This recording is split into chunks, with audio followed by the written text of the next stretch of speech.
Hej. Tillbaka till jul.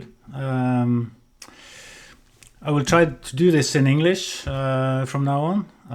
It's been very time consuming to translate everything, and there are probably someone out there doing this ride that also need this information. So I do this in English because translating isn't that automated yet, and it's kind of easier to explain stuff to everybody if I do that. I'm at the part where I'm gonna talk about the bags on the bike. You see on this photo, this is my entire setup. It's a very kind of a compact setup, and I had all my essentials in here. It's packed for a fast trip, fast-ish. It's not for long days out camping and stuff like that. So have that in mind when you do this. We can start in the front. As you can see, I have the X-Bed dry bag there. It was a very nice thing to have. I also bought these straps to use them for hanging on my aero bars. This one is kind of different than other dry bags. You can see the locking mechanism is more kind of on place. The normal roll top is kind of a bit back and forth, moving about, all that stuff. So it's and this one is really adjustable for if you want to expand or compress more or less things into it.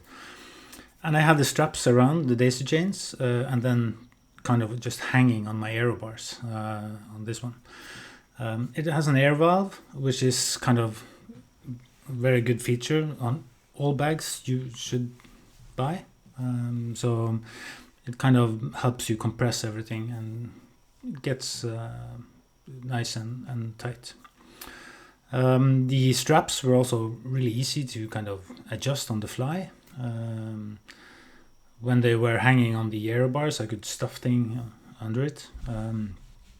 You can see on this photo here, you see the straps going over there and in the back here.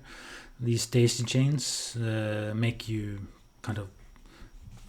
able to fixate it really good on the bike, and I was very pleased with that one.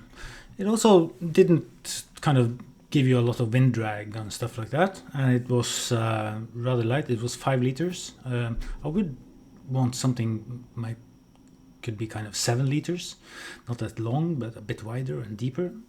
But you don't get these bags in other than 5 and 15 liters and up from there.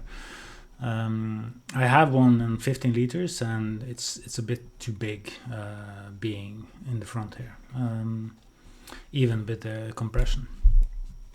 But that's it. On the top here I had the Apidura bag, this one. It was with the bolt-on. The bolt-on isn't that kind of sturdy as with the Velcro under, but if you're not going to have really heavy stuff up here, it doesn't really matter. I wouldn't mind. On my bike, I had to kind of make an extra hole out here to make it fit, but it's a rigid plate inside, so you can just punch a hole here and screw it through there. So it's a nice one. It was very dry. Nothing ever got wet. It's a cable kind of hatch in the front. It fits neatly behind the stem, so it's a nice thing. I had gels, maybe a power bank, some snacks, stuff I needed to have on the bike lying in here. So that was a nice one.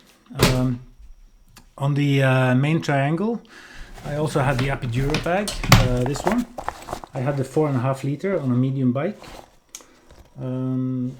It has pockets on both sides. This side is just a thin pocket. It's like for documents and stuff like that. I didn't put anything bulky in there. If you kind of want something bulky in here, you should have the bulk in the front, because when you get in the back here, it will interfere with your pedaling. This Velcro here made a hole in my cycling bib just because I touched this side of it. So adjusting these is important.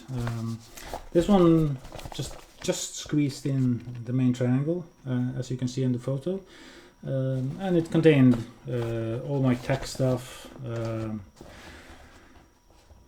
I had some food, a few clothing items that I used during the day, yeah, stuff like that. My my house keys in the pocket in here, so I wouldn't lose it. Yeah, wires, toothbrush, stuff like that. A small pouch with all my kind of washing accessories, toothbrush, soap, stuff like that was lying inside this one. Also has a port in the front that I guess could be used as a reservoir as well. But the thing about this one is that if you put this one on, you will fit 2 bottles. So you wouldn't put a reservoir, but a power bank could have its cables running out of this one. So it's a nice one. Be sure to take care of these little kind of rubber elastic bands, because they keep all these bands in place.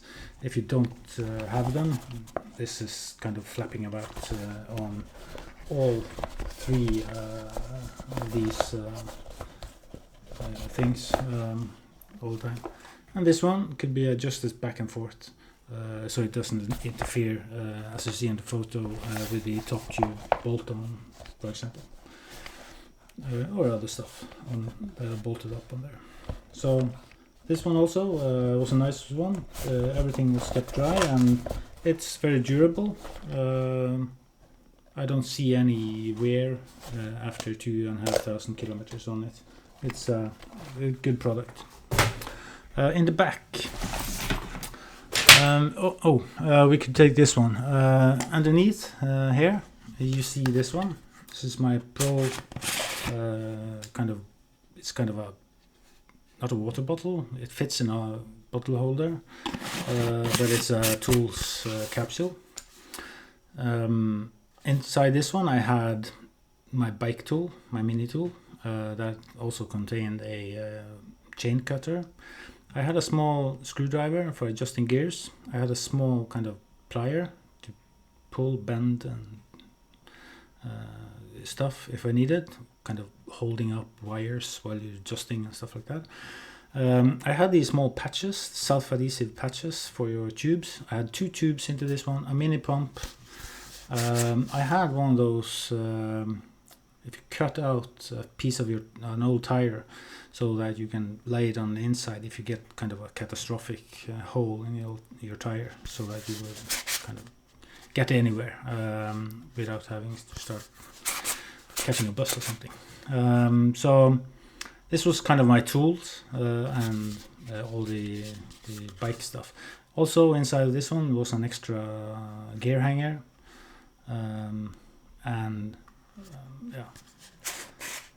I also always carry a little piece of electric tape, a few kind of those strips, yeah. So just to kind of have something to work with if something goes wrong. In the back you see my Blackburn seat bag. It is it was a really good one. It didn't kind of bob a lot back and forth because of the adjustments I did to it. It was always on the bike. I never took it off because the content is in a bag that you stuff into this one. It's got 2 mounting points on the seat post. Put some protective tape on the seat post before you adjust it, put this one on.